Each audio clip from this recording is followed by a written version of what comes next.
మంత్రి నారా లోకేష్ కి TDP party తరపున ఇప్పుడు కీలకమైన పదవి అనేది రాబోతున్నట్లు ఒక సమాచారం అనేది మీడియా అంతా కూడా చక్కర్లు కొడుతుంది. అయితే ఇప్పటికే కూడా నారా లోకేష్ మొన్న 2024 ఎన్నికల్లో మంగళగిరి నియోజకవర్గం నుంచి పోటీ చేసి రాష్ట్రంలో అత్యంత మెజారిటీతో 98,000 పైచిలకు మెజారిటీతో మంగళగిరి నియోజకవర్గంలో ఆయన గెలవడం జరిగింది. ఆ తర్వాత విద్యాశాఖ ప్లస్ ఐటీ శాఖ మంత్రిగా ఆయన పదవి బాధ్యతలు చేపట్టడం, రాష్ట్రంలో తనదైన శైలితో మంత్రులలో 3వ స్థానంలో ఉండడం అయితే జరిగింది. అంటే చంద్రబాబు నాయుడు గారు, పవన్ కళ్యాణ్ గారు, నారా లోకేష్ గారు అనే విధంగా 1, 2, 3 పొజిషన్లు చూసుకుంటే నారా లోకేష్ గారు 3వ స్థానంలో అయితే ఉన్నారు. అయితే చంద్రబాబు గారి తర్వాత ముఖ్యంగా పార్టీలో కీలక నేత తన తనయుడు నారా లోకేష్ కాబట్టి పార్టీ బాధ్యతలు తను తీసుకుంటే బాగుంటుంది, ఫ్యూచర్ లో ఆయనే కాబట్టి పార్టీకి దిశానిర్దేశం చేయవలసింది ఆయనే, పార్టీ పగ్గాలు తీసుకోవాల్సింది ఆయనే కాబట్టి పార్టీలో ఉన్న ప్రతి వ్యక్తి కూడా అంటే కార్యకర్త నుంచి మొదలు పెట్టుకొని అధిష్టాన నాయకుల వరకు కూడా అందరూ కూడా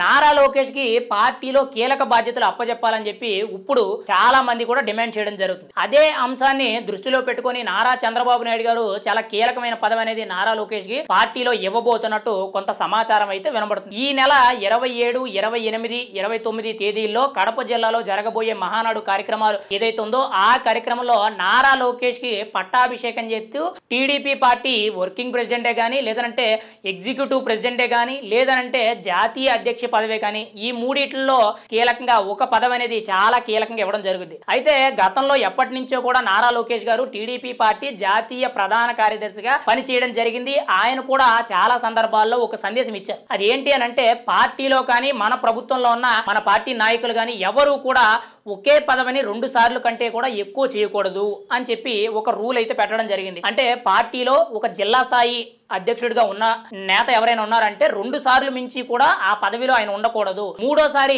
ఆయన వేరే పదవికి వెళ్ళాలి, ఆయన స్థానంలోకి వేరే వ్యక్తి రావాలి అనే విధంగా అంటే పదవులు అనేవి అందరికీ చేరాలి, అందరూ కూడా సమన్యాయంతో ఉండాలి, పార్టీలో ప్రతి ఒక్కరూ ఎదగాలి అనే నేపథ్యంతో నారా లోకేష్ గారు ఈ రూల్ తీసుకురావడం జరిగింది. ఇప్పటికే కూడా జాతీయ ప్రధాన కార్యదర్శిగా ఆయన 2 సార్లు పనిచేయడం జరిగింది. ఇప్పుడు ఆయన పార్టీకి వర్కింగ్ ప్రెసిడెంట్ గానీ లేదంటే జాతీయ అధ్యక్షుడి కింద టీడీపీ పార్టీ జాతీయ అధ్యక్షుడి కింద చంద్రబాబు గారు బాధ్యతలు ఇవ్వబోతున్నారు అని చెప్పి ఒక సమాచారం అయితే నడుస్తుంది. మరి 3 పదవుల్లో ఏ పదవి నారా లోకేష్ గారికి రాబోతుంది అనేది మనం చూడాలి. కానీ ఇక్కడ పార్టీలో ఉన్న కార్యకర్తలందరూ కూడా చంద్రబాబుని కంటే కూడా నారా లోకేష్ నే కూడా ఎక్కువగా మెప్పించడం జరుగుతుంది. ఎందుకనంటే యువ నాయకుడు, ముఖ్యంగా టీడీపీ పార్టీకి సంబంధించి 3వ తరం నాయకుడు, పార్టీని రాబోయే రోజుల్లో ముందుకు తీసుకువెళ్లవలసిన నాయకుడు, సీఎం అభ్యర్థిగా రాబోయే రోజుల్లో అధిష్టానంలో కూర్చునే నేత కాబట్టి నారా లోకేష్ కి కీలకమైన పదవులు ఇవ్వాలని చెప్పి టీడీపీ అధినాయకత్వం, కార్యకర్తలు, నాయకులు అందరూ కూడా ఒకటే అభిప్రాయం ఉన్నారు. మరి ఖచ్చితంగా నారా లోకేష్ గారికి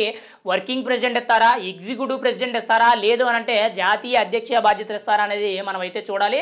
ఏది ఏమైనా సరే టీడీపీ పార్టీకి ఇప్పుడు మూలాధారంగా నిలిచిన నేత ఎవరైనా ఉన్నారనంటే ఖచ్చితంగా నారా లోకేష్ అని మనం చెప్పుకోవచ్చు. ఎందుకనంటే 2014 నుంచి 2019 వరకు కూడా నారా లోకేష్ ని విమర్శించిన నాయకులు లేరు. ఎందుకనంటే ఆయన ప్రత్యక్ష ఎన్నికల్లో పాల్గొనలేదు, ఆయన ఎమ్మెల్సీ కోటాలో ఆయన మంత్రి పదవికి వచ్చారు. ఆ తర్వాత ఆయన్ని చాలా మంది కూడా అవమానించారు. ముఖ్యంగా ఆయనకి తెలుగు మాట్లాడడం రాదు, రాజకీయాల్లో ఆయన సమర్థుడు కాడు, తండ్రి చాటునున్న నాయకుడు తప్పితే తండ్రికి తగ్గ తనయుడు కాదు అనే విధంగా విస్తృతంగా ప్రచారం జరిగింది. కానీ 2019లో వైఎస్ఆర్సీపీ పార్టీ అధికారంలోకి వచ్చిన తర్వాత నారా లోకేష్ గారు రోజు రోజుకి కూడా గట్టి దెబ్బలు తింటూ కూడా రోజు రోజుకి కూడా తన వ్యవహార శైలే కానీ తన రాజకీయ అనుభవాలు, పాఠాలు, గుణపాఠాలు అన్ని నేర్చుకుని తన వ్యవహార శైలి అంతా మార్చుకున్నారు.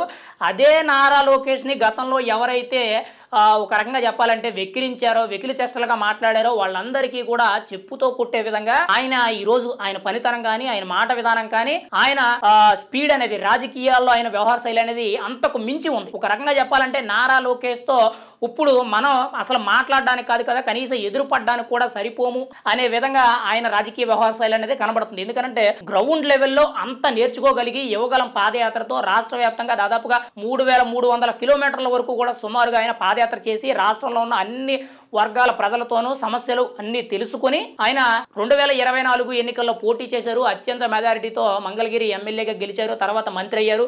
ఇప్పుడు ప్రభుత్వంలో కీలక పాత్ర పోషిస్తూ దూసుకుపోతున్నారు. మరి అటువంటి నేతని టీడీపీ కార్యకర్తలు టీడీపీ నాయకులందరూ కూడా ఇంకొక మెట్టు ఆయన పైకి ఉండాలని చూస్తారు తప్పితే ఎక్కడా కూడా ఆయన గౌరవానికి కానీ ఆయన స్థాయికి కానీ ఎక్కడ కూడా తగ్గకూడదు అనే విధంగా వ్యవహరించడం జరుగుతుంది. అదే నేపథ్యంలో నారా లోకేష్ గారికి అయితే ప్రత్యేకించి కూడా కీలకమైన పదవి అనేది రేపు మహానాడు కార్యక్రమంలో ఇవ్వబోతున్నట్టు పెద్ద ఎత్తున ప్రచారం జరుగుతుంది. మరి ఏ పదవి ఇస్తారు? ఎగ్జిక్యూటివ్ ప్రెసిడెంటా, లేదనంటే వర్కింగ్ ప్రెసిడెంటా, లేదనంటే జాతీయ అధ్యక్ష బాధ్యతలు అప్పచెపుతారా అనేది మనం అయితే చూడాలి. మరి ఏది ఏమైనా సరే నారా లోకేష్ తన యొక్క రాజకీయంగా ఎలా నిలదొక్కుకోగలిగాడు అనేది కొంతమంది రాజకీయాల్లోకి వచ్చే వ్యక్తులకి తను ఒక ఇన్స్పిరేషన్గా మారాడని చెప్పి మనం అయితే చెప్పుకోవచ్చు.